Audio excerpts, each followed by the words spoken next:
بسم اللہ الرحمن الرحیم۔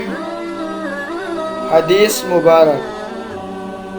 ہرقل شاہ روم کے بادشاہ نے ان سے کہا، میں نے تم سے پوچھا تھا کہ اس رسول کے ماننے والے بڑھ رہے ہیں یا گھٹ رہے ہیں؟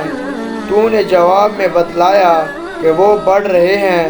ٹھیک ہے، ایمان کا یہی حال رہتا ہے یہاں تک کہ وہ پورا ہو جائے۔ اور میں نے تجھ سے پوچھا تھا کہ کوئی اس کے دین میں آ کر پھر اس کو برا جان کر پھر جاتا ہے؟ تو نے کہا نہیں۔ اور ایمان کا یہی حال ہے، جب اس کی خوشی دل میں سما جاتی ہے تو پھر اس کو کوئی برا نہیں سمجھ سکتا۔ صحیح بخاری حدیث نمبر 51۔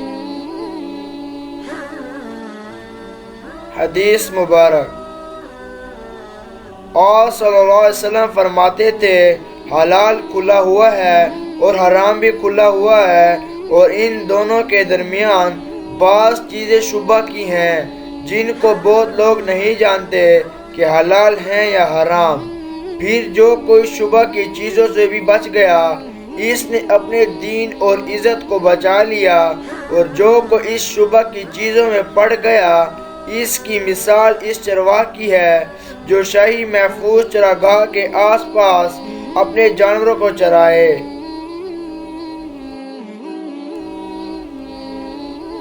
وہ قریب ہے کہ کبھی اس چراگاہ کے اندر گھس جائے اور شاہی مجرم قرار پائے۔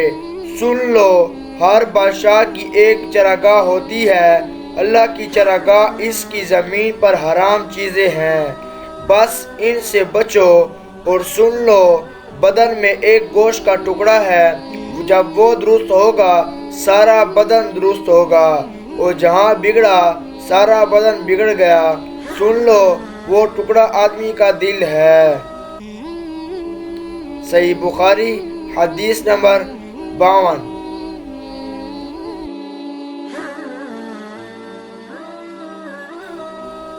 حدیث مبارک۔ عبدالقیس کا وفد جب نبی کریم صلی اللہ علیہ وسلم کے پاس آیا تو آپ نے پوچھا کہ یہ کون سی قوم کے لوگ ہیں یا یہ وفد کہاں کا ہے؟ انہوں نے کہا کہ ربیہ خاندان کے لوگ ہیں۔ آپ صلی اللہ علیہ وسلم نے فرمایا، مرحبا اس قوم کو یا اس وفد کو، نہ ذلیل ہونے والے نہ شرمندہ ہونے والے، یعنی ان کا آنا بہت خوب ہے۔ وہ کہنے لگے، اے اللہ کے رسول، ہم آپ کی خدمت میں صرف ان حرمتوں والے مہینے میں آ سکتے ہیں، کیونکہ ہمارے اور آپ کے درمیان مضر کے کافروں کا قبیلہ آباد ہے۔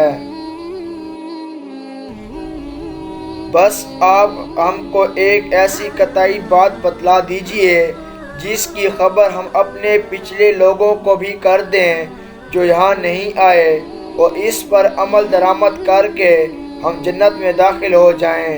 اور انہوں نے آپ صلی اللہ علیہ وسلم سے اپنے برتنوں کے بارے میں بھی پوچھا۔ آپ صلی اللہ علیہ وسلم نے ان کو 4 برتنوں کا حکم دیا اور 4 قسم کے برتنوں کو استعمال میں لانے سے منع فرمایا، اور ان کو حکم دیا کہ ایک اکیلے اللہ پر ایمان لاؤ۔ پھر آپ صلی اللہ علیہ وسلم نے پوچھا کہ جانتے ہو ایک اکیلے اللہ پر ایمان لانے کا مطلب کیا ہے؟ انہوں نے کہا کہ اللہ اور اس کے رسول ہی کو معلوم ہے۔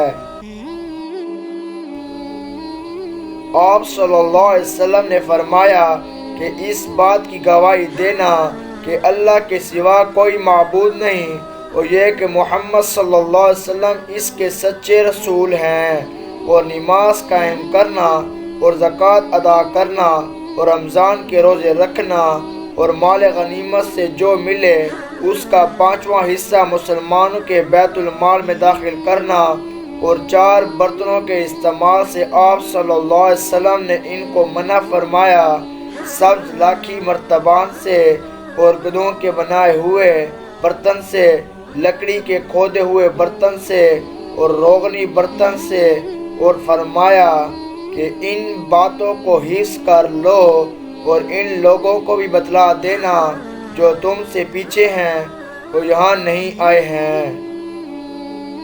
صحیح بخاری حدیث نمبر 53۔